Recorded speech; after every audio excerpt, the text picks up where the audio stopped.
2022년 12월 24일 토요일 제1독서 사무엘기 하권 7장 1절에서 16절 사이의 말씀입니다. 다윗 임금이 자기 궁에 자리 잡고 주님께서 그를 사방의 모든 원수에게서 평온하게 해주셨을 때이다. 임금이 나탄 예언자에게 말하였다.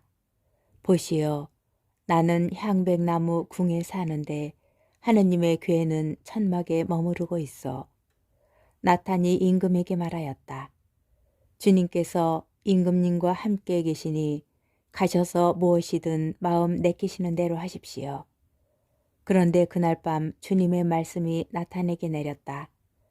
나의 종 다윗에게 가서 말하여라. 주님이 이렇게 말한다. 내가 살 집을 내가 짓겠다는 말이냐. 나는 양떼를 따라다니던 너를 목장에서 데려다가 내 백성 이스라엘의 영도자로 세웠다. 또한 내가 어디를 가든지 너와 함께 있으면서 모든 원수를 내 앞에서 물리쳤다. 나는 너의 이름을 세상 우인들의 이름처럼 위대하게 만들어 주었다. 나는 내 백성 이스라엘을 위하여 한 곳을 정하고 그곳에 그들을 심어 그들이 제자리에서 살게 하겠다. 그러면 이스라엘은 더 이상 불안해하지 않아도 되고 다시는 전처럼 불의한 자들이 그들을 괴롭히지 않을 것이다. 곧 내가 나의 백성 이스라엘에게 판관을 임명하던 때부터 해온 것처럼 나는 너를 모든 원수에게서 평온하게 해주겠다. 더 나아가 주님이 너에게 한 집안을 일으켜 주리라고 선언한다. 너의 날수가 다 차서 조상들과 함께 잠들게 될 때 내 몸에서 나와 내 뒤를 이을 후손을 내가 일으켜 세우고 그의 나라를 튼튼하게 하겠다. 나는 그의 아버지가 되고 그는 나의 아들이 될 것이다. 너의 지방과 나라가 내 앞에서 영원히 굳건해지고 내 왕좌가 영원히 튼튼하게 될 것이다. 주님의 말씀입니다. 복음 루카복음 1장 67절에서 79절의 말씀입니다. 그때에 요한의 아버지 스가랴는 성령으로 가득 차 이렇게 예언하였다. 주 이스라엘의 하느님께서는 찬미 받으소서. 그분께서는 당신 백성을 찾아와 속량하시고 당신 종 다윗 집안에서 우리를 위하여 힘센 구원자를 일으키셨습니다.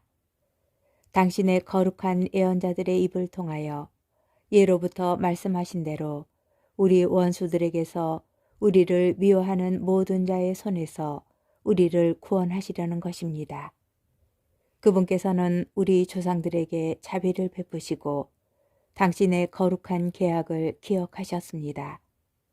이 계약은 우리 조상 아브라함에게 하신 맹세로 원수들 손에서 구원된 우리가 두려움 없이 한평생 당신 앞에서 거룩하고 의롭게 당신을 섬기도록 해주시려는 것입니다.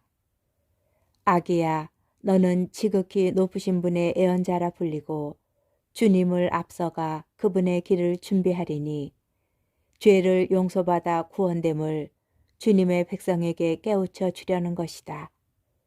우리 하나님의 크신 자비로 높은 곳에서 별이 우리를 찾아오시어 어둠과 죽음의 그늘에 앉아있는 이들을 비추시고 우리 발을 평화의 길로 이끌어 주실 것이다.